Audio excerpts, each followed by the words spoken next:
extra balance sheet techniques, which led to some confusion in the US. But the probability of this being repeated is not to be left aside. Say maybe 10% risk? Well, let's meet in 2025.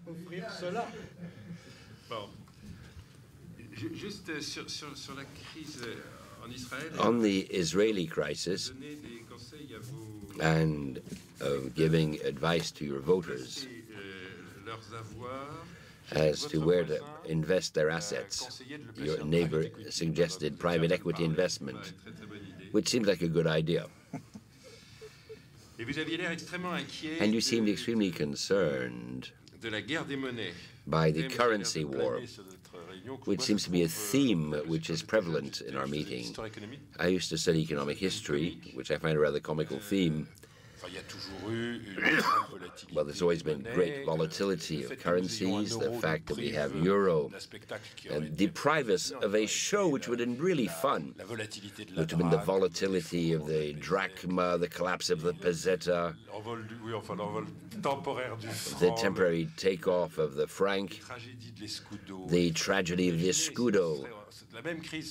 Imagine if the same crisis had happened in '99. It would have been frightening in terms of volatility, of impossibility of ensuring payment. Whereas here we only had a bit of foreign, a bit of Icelandic crown, basically kid stuff in relation to the real war of currencies in the 90s. The fact the yuan is devalued by X%, well, here again, as a company, we see, the yuan has the enormous advantage of neither an invoicing, nor a settlement, nor a quoting currency. It is simply non-convertible currency.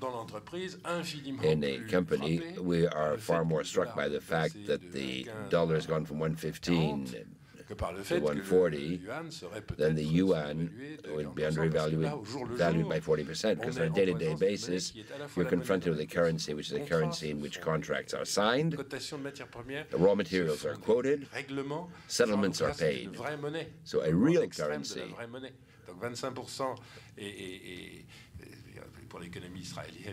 25% for the Israeli economy is far more significant than the undervaluation of the dollar. At 150, 140, the undervaluation of the dollar to the euro in relation to the purchasing power, or in a range of 110, 118, is the real issue, a currency battle. But when you're speaking of 360 or 410, this is not currency war, this is volatility, which is very well known, and to which we all know how to adapt. Earlier, we referred to the real. There's no war of the real. I was a management controller of a French company working in Brazil with 2,000% inflation, and every time I came back to the mission, the currency had changed names. So we're living a peaceful times. The Cruzeiro, until the real finally appreciated. The idea of a real that appreciated 15 years ago would have been a joke. People would have made songs about it in Sao Paulo. So the world isn't that worrying. In fact, more reassuring. There's no currency war. There's just one which doesn't really strike me. Therefore, a whole group of assets in Israel, you have private equity, which is very alive, venture capital for companies, which is very effective. Real estate investments, which in half the world are very interesting. I don't know for the Israeli market per se. You can always buy gold, which is a fashionable refuge. All the classes of assets are available, and at present, you don't have asset bubbles. So advise your voters to make French real estate investments a very healthy market. The world isn't in such a bad state. I think you've exhausted your response time. No. BRIC, there is the R. At 4.8% growth, a large economy producing raw materials. When the leaders of the BRIC meet in Moscow, les dirigeants des BRICS, c'est un hommage formidable à Goldman Sachs, which is a tribute to Goldman Sachs. They see them as a political entity, and they meet in Moscow. Et j'ai entendu l'inventeur du mot BRIC, And I heard the inventor of the term BRIC, Tim O'Neill at Goldman Sachs, saying it's not the BRIC, it's the BRICS. In other words, Russia is an emerging economy which is extremely powerful, and an economic model which is not like the other members, but quite real.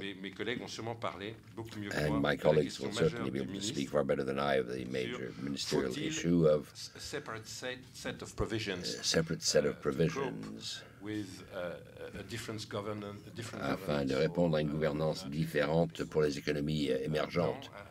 Je suis sûr qu'il est essentiel d'avoir un seul forum, une série de règles, avec une segmentation, comme vous l'avez dit à Toronto, afin de pouvoir identifier des problématiques différentes, mais en un seul forum. Je ne crois absolument pas que la bulle de l'immobilier qui exploserait à Hong Kong nous laisserait sans effet à Paris.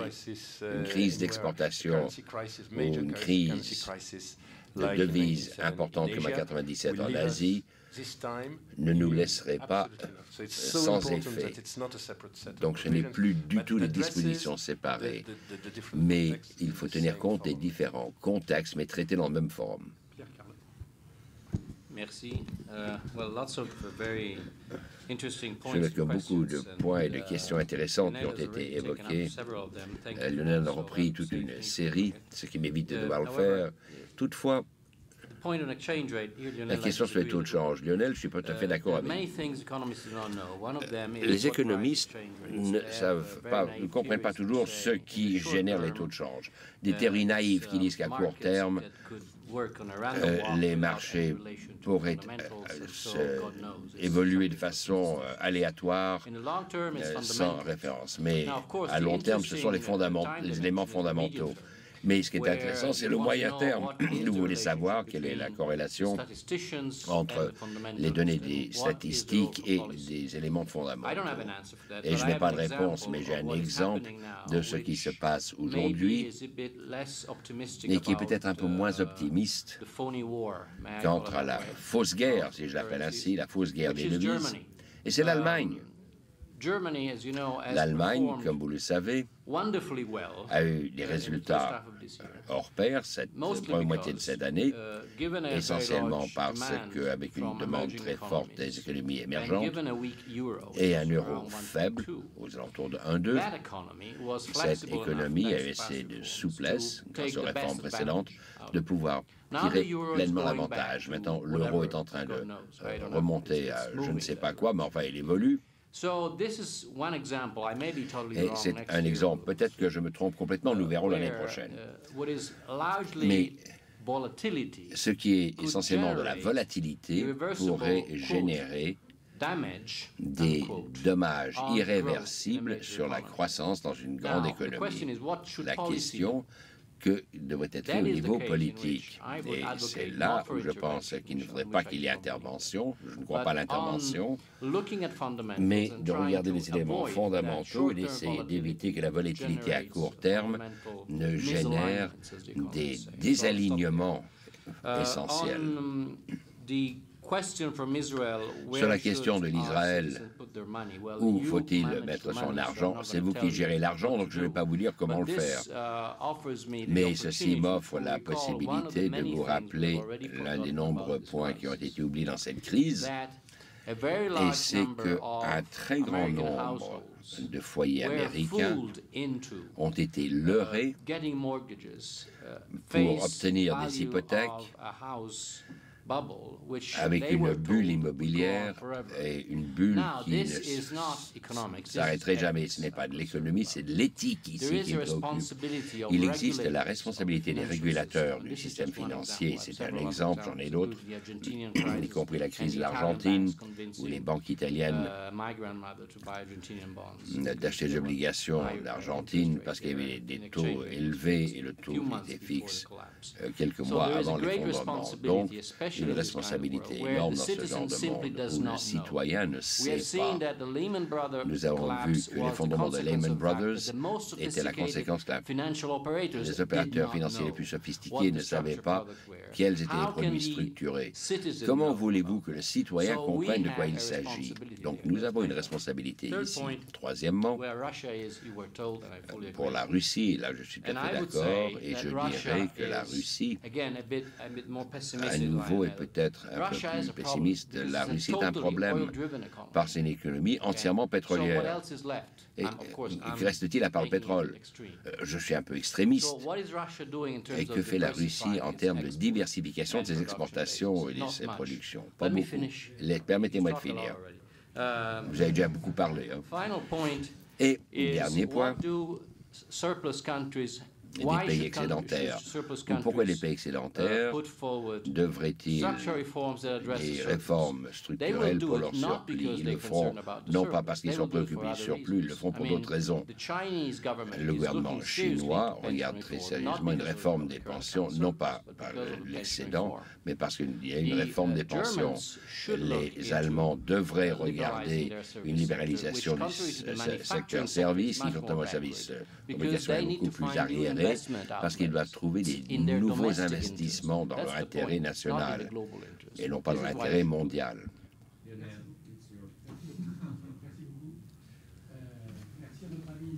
Pour la question portant sur It's an interesting question on the voters. Gordon? Merci beaucoup. Je serai succinct. Bien sûr que l'idée d'un comité directeur mondial est intéressante. C'est un peu en transition comme le G20. Ce sont des concepts qui évoluent. Si je reviens à l'époque où j'étais Sherpa et où mon collègue français était Jean-David Lévit, et qui est dans le circuit depuis un certain temps, mais nous avons eu un processus de quelques 6 ans où la Russie menait la première réunion pendant 1 heure et puis finalement devenu un membre du G8. Donc ici, nous voyons des changements dans le temps. Et ce que je dis qui peut être intéressant de savoir où on veut aller.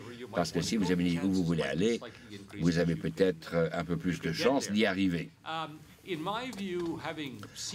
Dans mon optique, ayant vu le G8 à l'œuvre dans les années 90, ce qui va se passer, que l'on sorte de la crise et qu'il n'y a pas une double baisse, ils vont vouloir revenir sur ces sujets et d'essayer d'inciter les chefs du gouvernement de parler de quelque chose d'autre. Nous avons vu ceci au milieu des années 90, beaucoup ne le savent pas, mais la réalité est que même lorsque les G7, avant que la Russie devienne membre à part entière, les dirigeants passaient 20% du temps en train de parler des questions économiques et financières. Ceci a été traité par le ministre des Finances et je pense que nous reviendrons à cette ancienne méthode.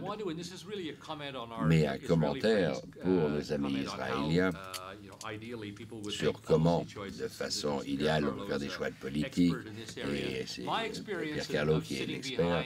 Mon expérience d'être assis derrière des dirigeants à 3 occasions, dans une période de 3 ans, et ce qu'ils aiment faire, et ce n'est pas comme un séminaire de diplômés où ils pondèrent les différentes options qui leur sont offertes, de voir qui est gagnant, qui est perdant. En fait, ce qu'ils aiment vraiment faire est d'arriver à trouver des arrangements. Cela peut être quelque peu un paradoxe, mais la meilleure possibilité de trouver un arrangement est que lorsque le problème devient encore plus grand, que de le réduire. Ensuite, ils peuvent voir comment, pour traiter le changement climatique, des gaz à effet de serre, transfert de technologie et financement, qui est ensuite associé au programme de développement et je ne sais quoi d'autre, où ils arrivent à trouver une situation où tout le monde est gagnant. Et dernier commentaire pour l'ambassadeur, ce qu'il a fait a été de souligner le besoin d'avoir un processus de compréhension de la façon dont l'on regarde l'invitation qui a été faite à 5 autres pays pour venir à Séoul. Et c'est certain que ce serait une catastrophe s'il était perçu que le G20, même avec tous ses efforts, était d'imposer leur volonté à des tiers. Mais selon mon expérience, expérience, et je ne pense pas que la situation ait tellement changé, est que les Sherpas sont assez sensibles à cette situation et sont assez attentifs à comment les choses sont dites.